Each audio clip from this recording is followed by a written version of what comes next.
Baik, Bapak Ibu hadirin sekalian yang kami hormati, acara selanjutnya marilah kita simak dan dengarkan bersama arahan Menteri Agama Republik Indonesia sekaligus berkenan untuk membuka acara secara resmi kepada yang terhormat Bapak Profesor Dr. Kiai Haji Nazarudin Umar MA. Dengan hormat kami persilahkan.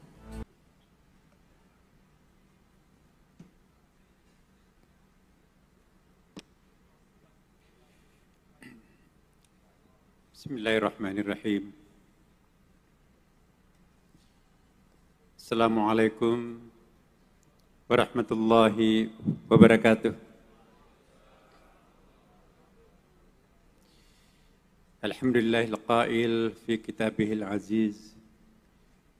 Inna awwala baitin wudi'a lin-nas alladzi bi Bakkah mubarakan wa hudan lil alamin. Fihi ayatum bayyinatum maqamu Ibrahim wa man dakhalahu kana amina walillahi 'alan nasi hajjul baiti man istata'a ilaihi sabila wa man kafara fa innallaha ghaniyyun 'anil 'alamin. Asyhadu an la ilaha illallah wa asyhadu anna Muhammadan abduhu wa rasuluh sahibul burhan. Allahumma shalli wa sallim ala sayyidina wa habibina wa syafi'ina wa maulana Muhammadin sallallahu alaihi wasallam. Rabbi adkhilni mudkhala sidq wa akhrijni mukhraja sidq waj'al li min ladunka sultanan nasira. Yang sama-sama kita muliakan pimpinan Pondok Pesantren Persis atau sekaligus Ketua PP Persis Al-Mukarram, sahabat saya, sahabat lama, Dr. Kiai Haji J.J. Zainuddin. Hadir juga sesepuh kita, teman sekamar saya di asrama, Profesor Dr. Maman Abdurrahman, orang tua dari Pak Dirjen PHU. Yang sama-sama kita muliakan, hadir membersamai kita di sini, yang kita muliakan Ketua Komisi 8 DPR RI, Bapak Marwan Dasofang. Yang saya hormati Wakil Kepala Badan Penyelenggara Haji Adinda Dr. Dhanil Simajuntak. Yang saya hormati Dirjen Penyelenggaraan Haji dan Umrah Adinda Profesor Irman Latif, para pejabat eselon 1 dan 2, para kanwil Kementerian Agama Republik Indonesia, dan wabil khusus di sini hadir di tengah-tengah kita para masyayikh, para kiai, para alim ulama, para ustadz yang sebentar lagi juga akan memberikan petuah-petuah nasihat-nasihatnya, keputusan-keputusannya untuk kita semuanya. Tentu juga yang kami hormati di sini ada sahabat kita Rektor IAI Pak Dr. Pak Nur. Rektor tadi ada Rektor UIN Bandung ya. Oh ya, Bapak Ibu sekalian, hari ini saya secara pribadi sangat berbahagia dan bersyukur kepada Allah Subhanahu Wa Taala karena di tempat ini saya berjumpa dengan para sahabat lama. Ya, dan untuk kesekian kalinya saya berkunjung ke Persis, terutama kedulu setiap, saya ingat beberapa kali Pak SBY selaku Presiden, saya selalu mendampingi ke baik di kampus ini maupun di kampus di Garut. Bapak Ibu sekalian, saya menjadi Menteri Agama sekarang ini menjadi lebih mudah karena anak kandung Kementerian Agama sudah ada di mana-mana. Anak kandung pertamanya adalah Peradilan Agama, keluar dari rahim Kementerian Agama, sekarang pindah ke Mahkamah Agung.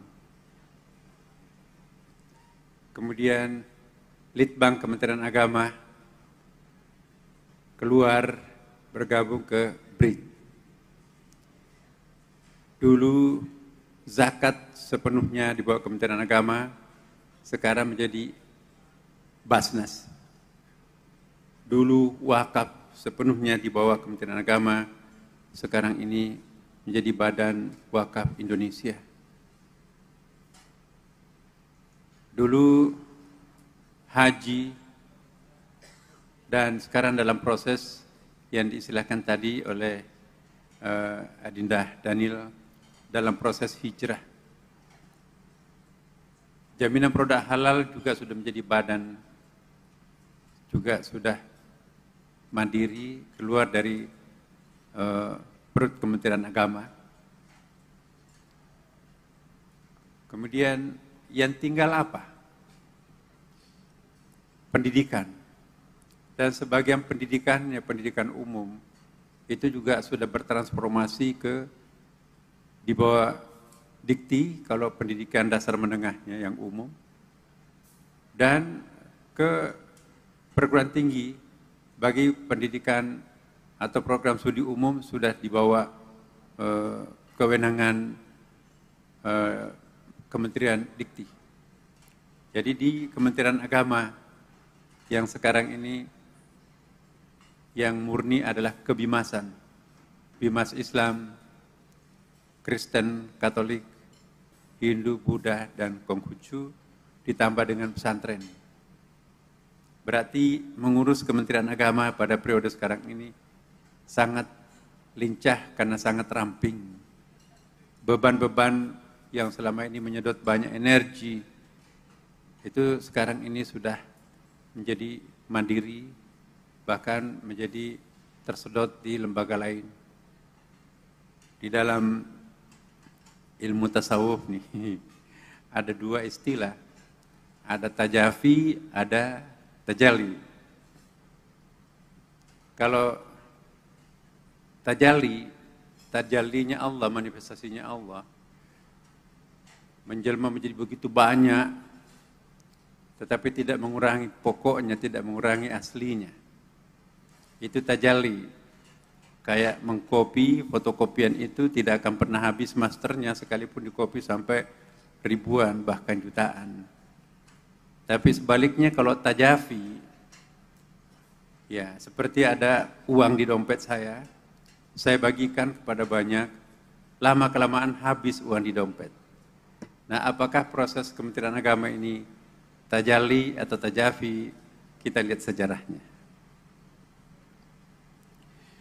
Tentu kita berharap positif bahwa kemandirian badan-badan yang tadinya berada di Kementerian Agama akan diurus secara lebih profesional, dan juga Kementerian Agama pada sisi lain lebih profesional juga, sehingga bermuara pada penguatan umat.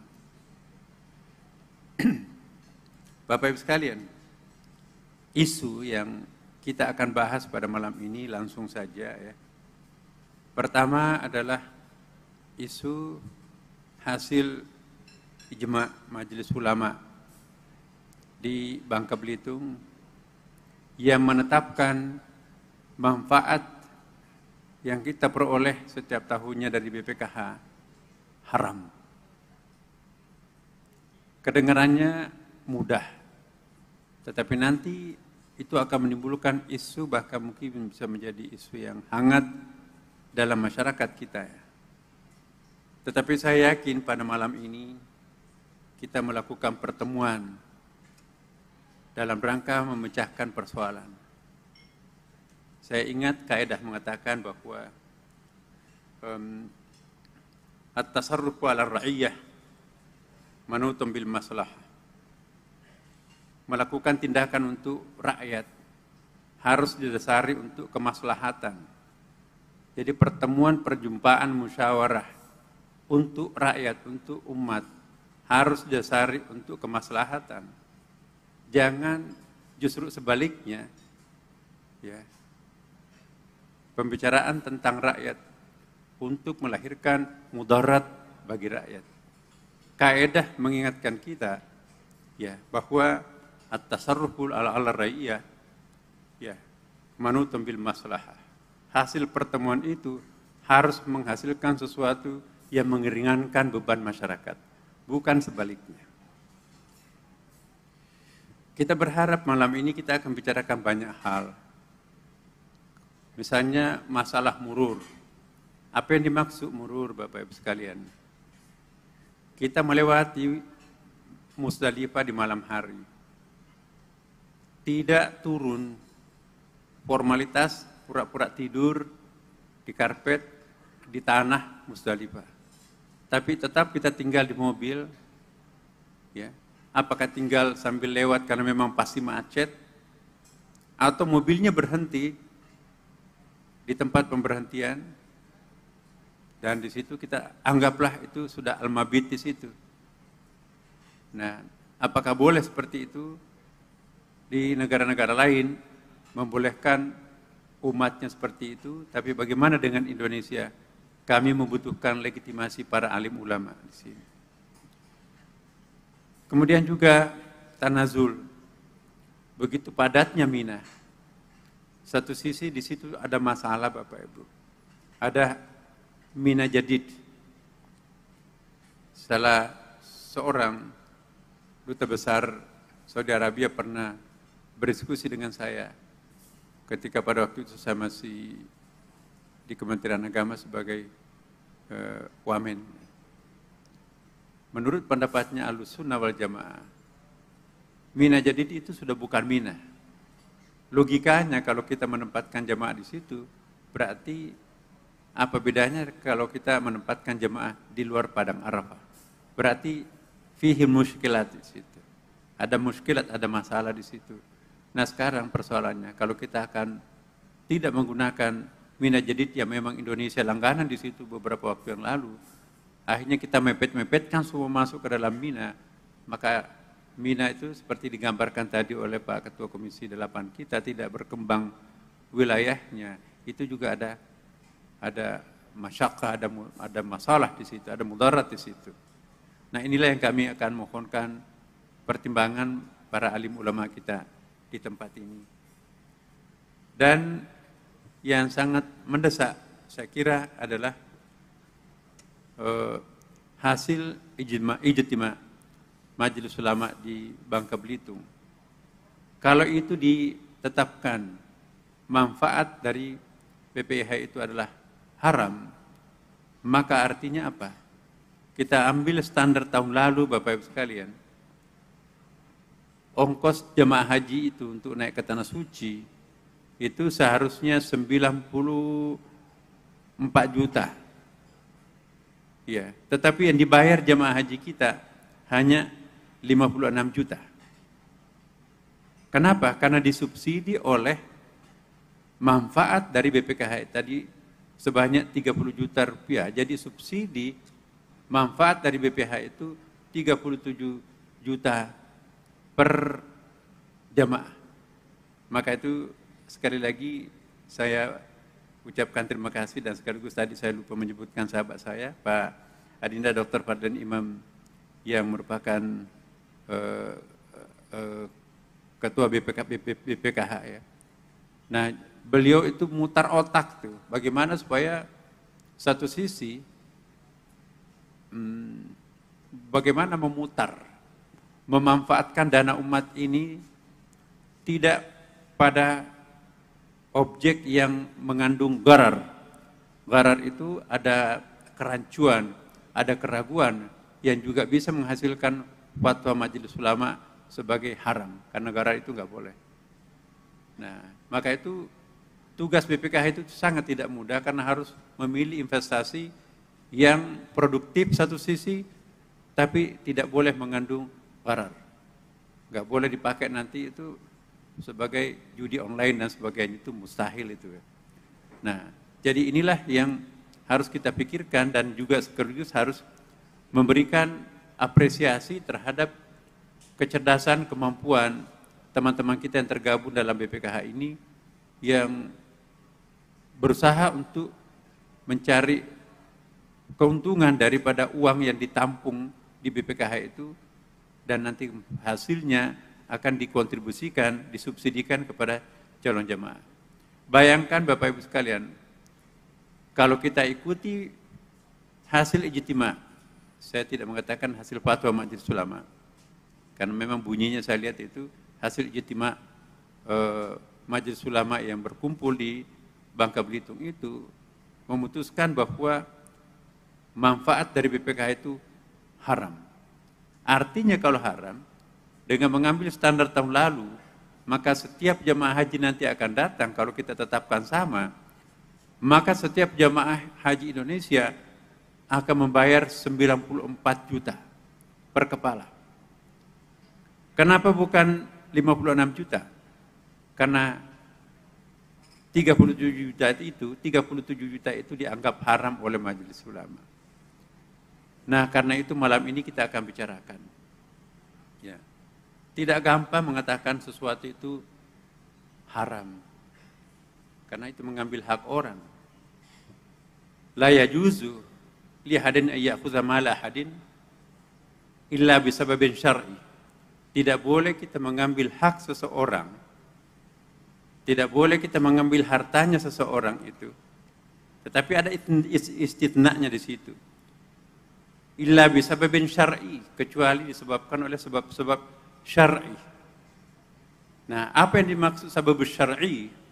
Nah, itu banyak yang kita lihat dalam kaidah-kaidah usul fikih itu, ya. Kita harus kembangkan betul, kumpulkan. Ya, nanti kalau kita sudah sampai kepada berbagai macam reason atau alasan-alasan atau illah, ada kaidah lagi bahwa al-jawazus syar'i yunafid dhaman. Ya. Pembolehan yang dibolehkan oleh syariah itu dengan sendirinya harus menghilangkan tanggungan. Artinya tadi membuka keran yang tadinya halal, yang tadinya haram menjadi halal. Tapi itu bisa babin syar'i. Nah, yang kita akan cari malam ini dan seterusnya, asbab syar'i apa yang bisa membuka keran haram tadi. Nah, inilah perdebatan usul fikih. Nah, nanti kita uji. Kalau dua-duanya punya kekuatan, berlaku kaidah. Idza ta'aradat maqsadatani, ya. Zu'iya admuhuma dararan birtikabi ahadihima. Apabila keduanya memiliki pertimbangan hukum yang sama, ya, maka kita akan memilih akhafud darara yang paling ringan akibatnya di dalam masyarakat itu sendiri. Nah, jadi banyak, kalau memang itu betul-betul menjadi satu hajat yang luar biasa, maka berlaku juga satu kaidah lagi, al-hajatu tanzil manzilatat darurah, iya kan? Dalam keadaan ada hajat yang sangat-sangat genting, ya, maka itu ad-daruratu tubihul maqdurat. Sementara yang darurat itu harus dihilangkan, ad-dararu yuzalu. Jadi penguasaan usul fikih kita pada malam ini dan seterusnya, ini kita harus perang kaidah usul. Tapi tadi itu niat kita harus sama, bahwa at-tasarrufu 'ala ar-ra'iyah, kalau kita membicarakan sesuatu kebijakan untuk rakyat itu, dasarnya harus apa? Manutum bil masalah. Harus berangkatnya untuk kemaslahatan. Jangan kita berkumpul untuk melahirkan satu kemudaratan, kesulitan bagi masyarakat. Justru kita berkumpul untuk melahirkan kemudahan. Ad-dinu yusr. Agama kita sebetulnya sangat mudah. Jangan diberat-beratkan.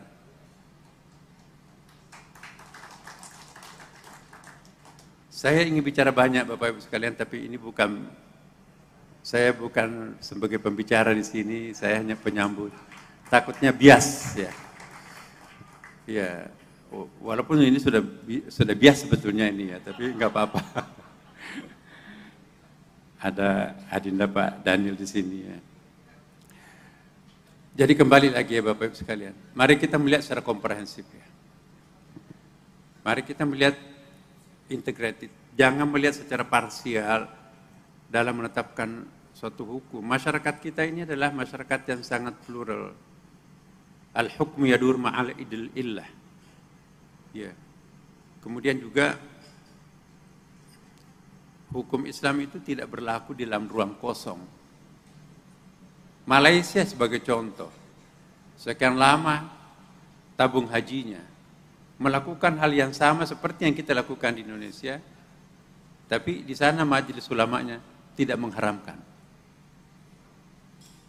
Dan kita juga berlaku beberapa tahun yang lalu juga tidak haram, tapi kemarin tiba-tiba haram. Nah, saya mohon betul kita jangan melecehkan majelis ulama. Kalau memang itu dasarnya benar, ya. Kalau memang itu kuat dalilnya, kita tidak tidak ada istilah mayoritas minoritas di sini. Semua nabi diutus dalam era atau sebagai minoritas, tapi pada akhirnya nabi menjadi mayoritas. Jadi jangan memandang enteng yang kecil, ya, dan menganggap yang besar itu adalah yang hebat. No, kebenaran itu tidak terletak pada mayoritas atau minoritas, tapi terletak pada dasarnya yang kuat. Nah, tetapi kalau kita melihat, menimbang tadi, dalil-dalilnya, ayatnya, hadisnya, ya, maka insya Allah kok saya yakin pasti ada jalan keluar. Maka itu dalam waktu dekat ini setelah ada pertemuan di sini, saya sendiri akan datang sowan ke majelis ulama. Ya, saya sengaja kemarin memang mau menjadwalkan datang, tapi lebih baik saya tunda menunggu hasil pertemuan kita malam ini dan besok. Supaya saya bisa menjadi mediator antara ulama yang berbeda pendapat, dan tentu pemerintah nanti di situ akan menjadi pendengar aktif dan tentu akan memberikan kepemihakan kepada mana yang benar. Bapak Ibu sekalian,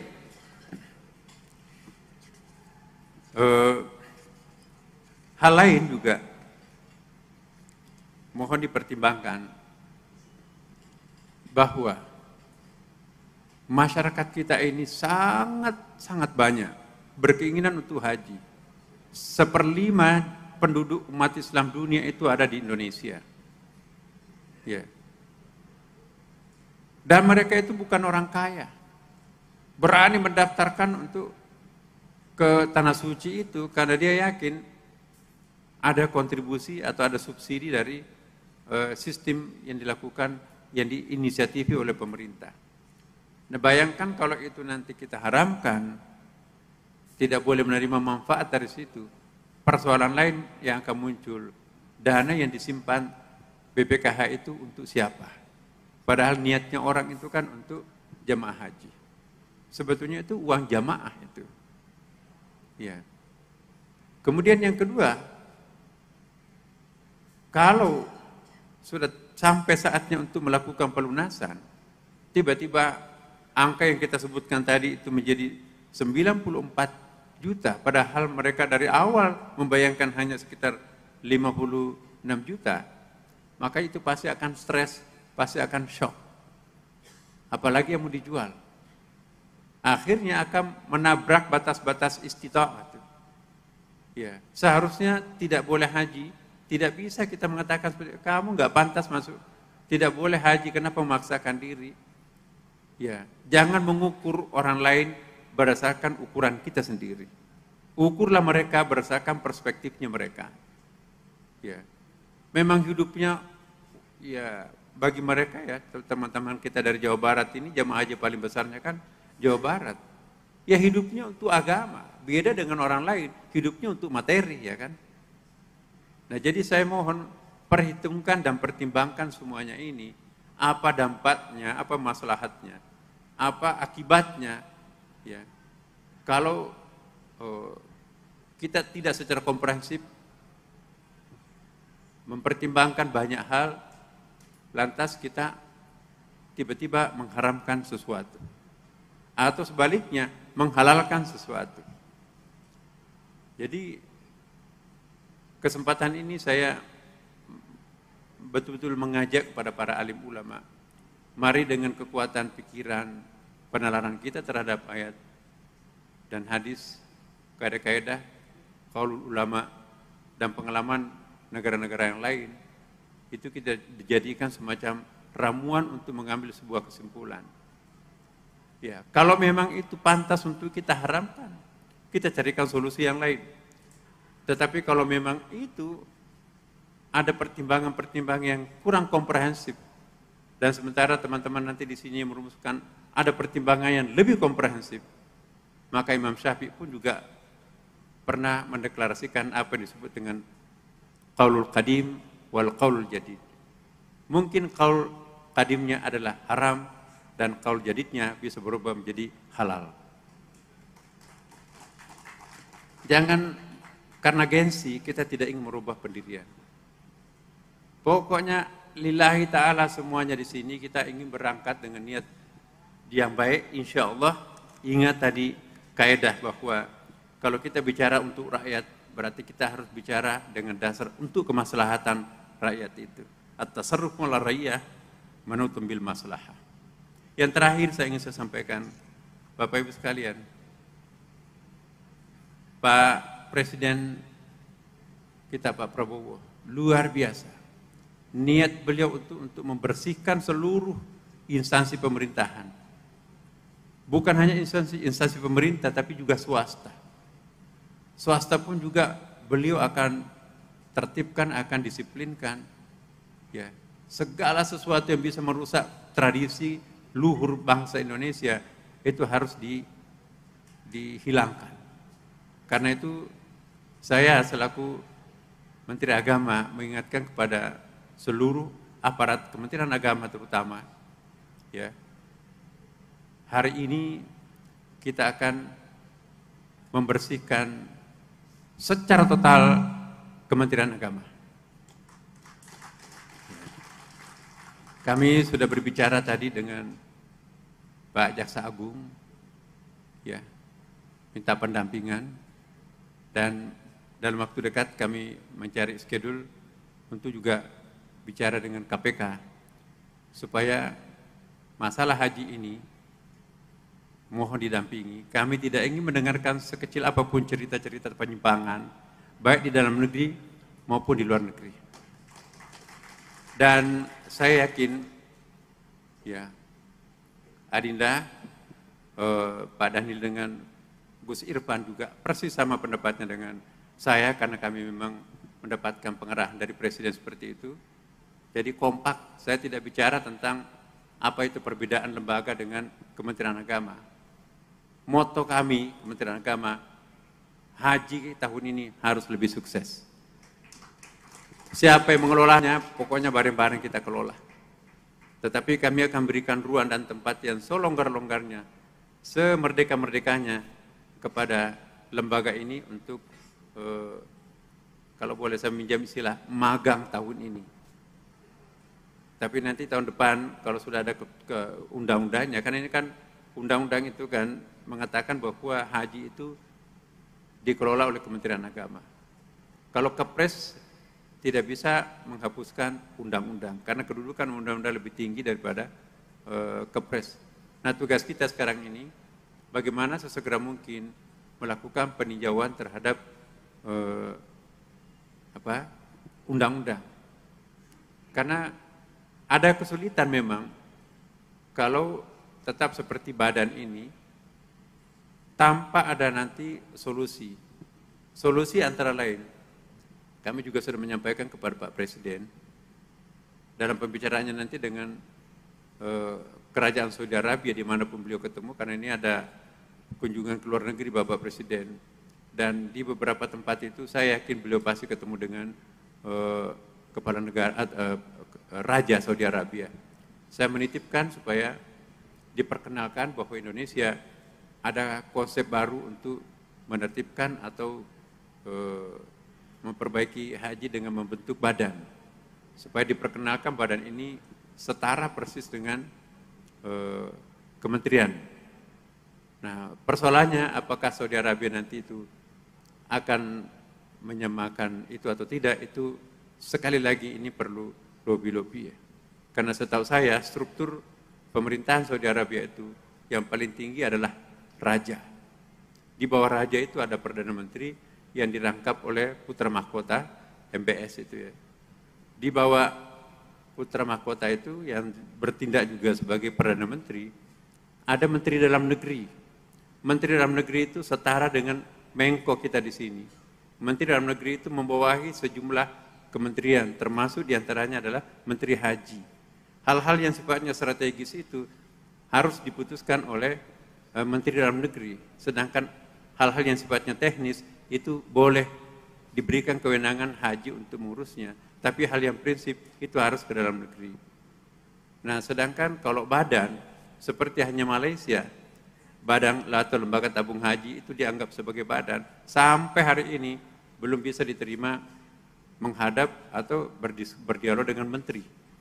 Terpaksa harus melalui menteri yang direkomendasikan oleh Perdana Menterinya. Sama dengan Singapura. Ya, ada lembaga hajinya tidak bisa ber-MOU, maka terpaksa pinjam salah seorang menteri dulu, menteri air itu yang seorang muslim, baru bisa duduk bareng dengan menteri haji. Nah, karena itu ini ada persoalan struktur, tetapi bagi kami itu bukan soal. Yang penting pelaksanaan ibadah haji ini tertib, sukses, dan bersih, kerjasama antara badan dan Kementerian Agama. Ya. Jadi Bapak Ibu sekalian, terutama para kanwil yang hadir pada kesempatan ini, mari kita sosialisasikan dengan baik bahwa keberadaan badan ini adalah kebijakan presiden dan kita nggak ada masalah. Dan insya Allah kita tentu berharap semoga lahirnya badan ini, maka betul-betul pelaksanaan haji nanti akan datang, itu akan lebih sempurna daripada selama ini. Inilah harapan kami semuanya Bapak Ibu sekalian, dan dengan memohon ridha Allah Subhanahu wa taala, semoga persoalan krusial kita ini kita bisa dibantu di pondok pesantren yang mulia ini, sehingga solusi kita bisa temukan secara konseptual sehingga tidak menimbulkan persoalan-persoalan lebih lanjut. Dan dengan membaca Bismillahirrahmanirrahim, musakarah haji kami nyatakan dibuka.